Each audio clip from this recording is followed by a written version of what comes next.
আসসালামু আলাইকুম। অ্যাডক্সজনের পক্ষ থেকে আপনাদের সবাইকে আন্তরিক শুভেচ্ছা। আজকে আমার 11 নম্বর ক্লাস। তো আমরা গত ক্লাসে আমরা ব্লেন্ডের কিছু কাজ শিখেছিলাম, তারপর এবং আরো কিছু কাজ শিখেছিলাম। তো আমি গত ক্লাসে বলেছিলাম আজকে আমরা এই ব্রাশ টুলের কাজ শিখবো। ওকে, তো যাদের এই ব্রাশ টুলের কাজ নেই তারা সিম্পলি উইন্ডো থেকে যাদের এই ব্রাশ টুলের যে টুলটা নেই তারা এই উইন্ডো থেকে এই ব্রাশটা চেকমার্ক করে দিলেই পেয়ে যাবেন। ওকে,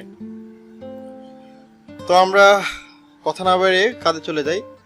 আর আরেকটা কথা, আপনাদের অসংখ্য ধন্যবাদ আমার সাথে থাকার জন্য এবং সাবস্ক্রাইব করার জন্য, এবং অবশ্যই আপনারা কমেন্ট করবেন আমার যদি কথা বুঝতে প্রবলেম হয় বা সামনে কোন ভিডিওগুলো নিয়ে আমরা সামনে ভিডিও বানাবো বা কোনটা বুঝতে আপনাদের প্রবলেম হয় সেগুলো আমাকে কমেন্ট করে জানাবেন। আমি অবশ্যই আপনাদের শেয়ার করব, আমি আমার বেস্ট ট্রাই করবো আপনাদের দেখানোর জন্য। ওকে, তো আমি এখন কিছু ব্লেন্ডের কাজ দেখাবো। ব্লেন্ডের কাজটা যেহেতু ব্রাশ টুলের সাথে রিলেটেড, তো আমি প্রথমে ইলিপ টুল নিলাম।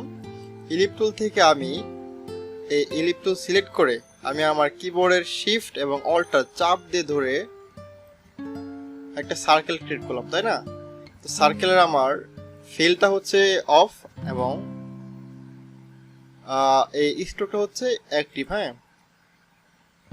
আচ্ছা, তো আমি আরেকটা জিনিস দেখাই। আমি আবার সিলেক্ট করলাম ইলিপ টুলটা, সিলেক্ট করে সিম্পলি আমি এখানে একটা ক্লিক করলাম। হ্যাঁ, ক্লিক করার সাথে সাথে আমার একটা ডায়ালগ বক্স আসলো। তো আমি এটাকে 100 এবং হাইটও দিয়ে দিচ্ছি আমি 100। হ্যাঁ, তো 100/100 দিয়ে আমি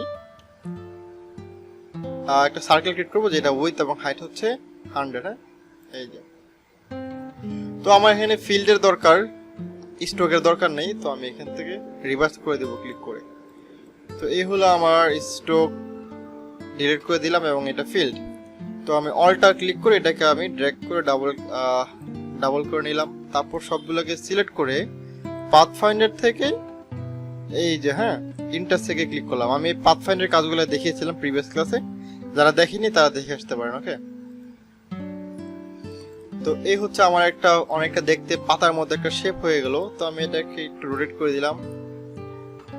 এটাকে আমি রিফ্লেক্ট টুলে ক্লিক করে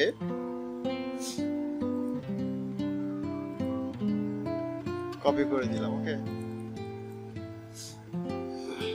আচ্ছা,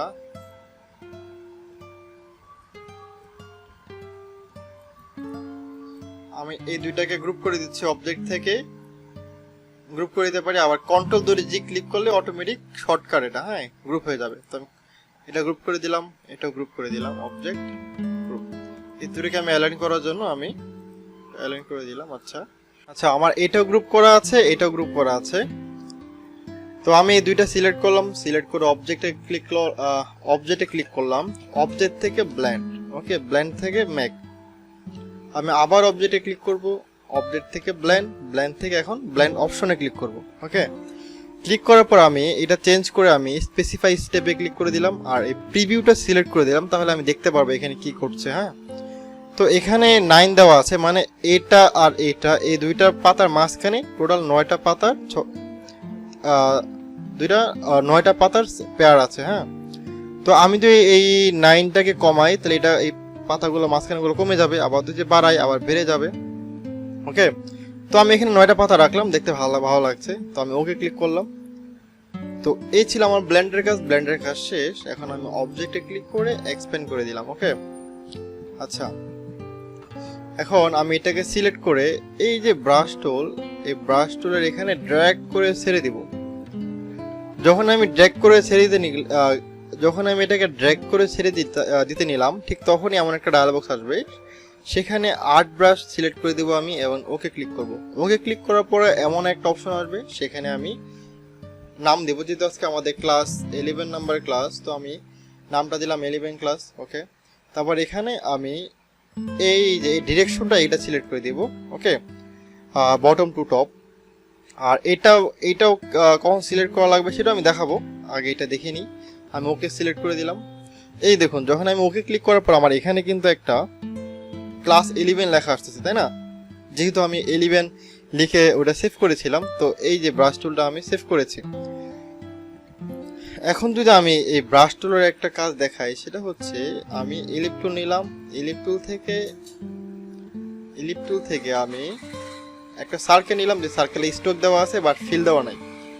তো আমি এই সিজার টুল দিয়ে মাঝ বরাবর কেটে দিলাম, এখানে একটা ক্লিক করলাম আর এই মাঝ বরাবর একটা ক্লিক করলাম। তাহলে কি হলো, এইটা একটা অপশন, এটা একটা, দুইটা আলাদা দুইটা হাফ হাফ করে ভাগ হয়ে গেল, তাই না?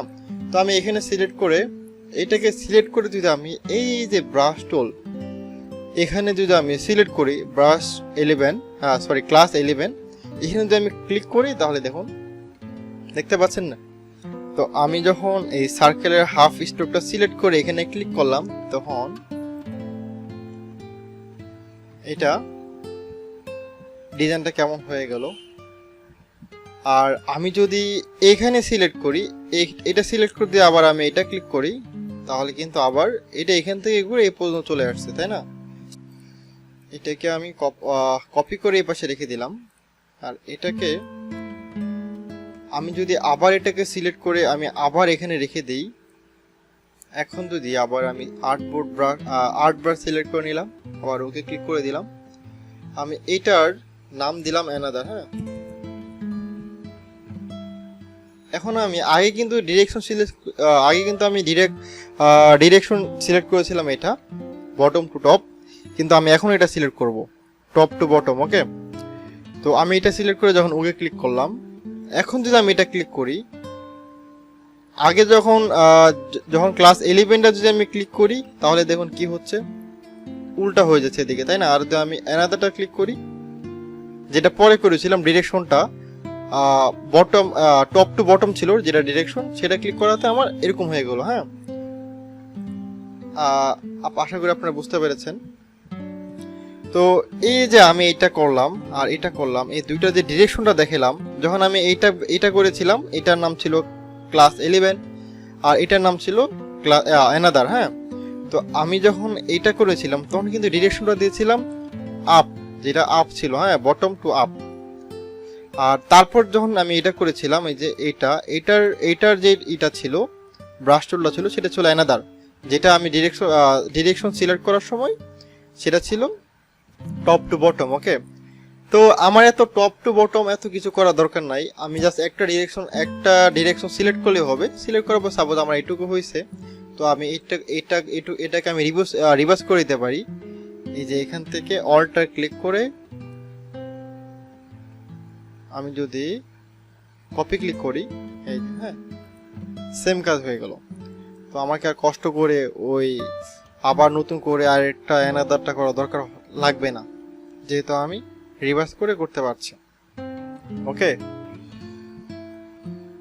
আমি যদি আবার এটা দেখাই, সেটা হচ্ছে আমি তখন যেটার কথা বললাম, এই যে এখানে, হ্যাঁ, আমি যখন এটা করেছিলাম তখন কিন্তু আমি ডিরেকশন এটা সিলেক্ট করেছিলাম, যখন আমি এটা করেছি তখন আমি ডিরেকশন এটা সিলেক্ট করেছিলাম, কিন্তু আমি জাস্ট দেখায় রাখলাম যে ডিরেকশনের কাজটা মূলত। ওকে, তো এই দুইটা ডিরেকশন লাগবে না, একটা হইলে হবে। আমরা মূলত যেটা বটম টু টপ ওইটাই সিলেক্ট করে রাখি। এটা যেহেতু আমরা বটম টু টপ ছিল ডিরেকশন, তো এটা সিলেক্ট করে আমরা রিভার্স করে দিলে এটা পেয়ে যায়, তাই না? এই যে এই টুল দিয়ে, এই টুলের কাজগুলো আমি আগে দেখিয়েছিলাম, যারা দেখেননি তারা প্রিভিয়াস ক্লাসগুলোতে দেখে আসতে পারেন। তো এই ছিল মূলত আজকে আমাদের এই ব্রাশ টুলের কাজ। আর আপনারা অবশ্যই বাসায় প্র্যাকটিস করবেন আর যেখানে বুঝে নেয় বারবার করে ভিডিওগুলো দেখবেন, তাহলে আশা করি বুঝতে পারবেন। তো আজকে এতটুকুই, ভালো থাকবেন, আসসালামু আলাইকুম।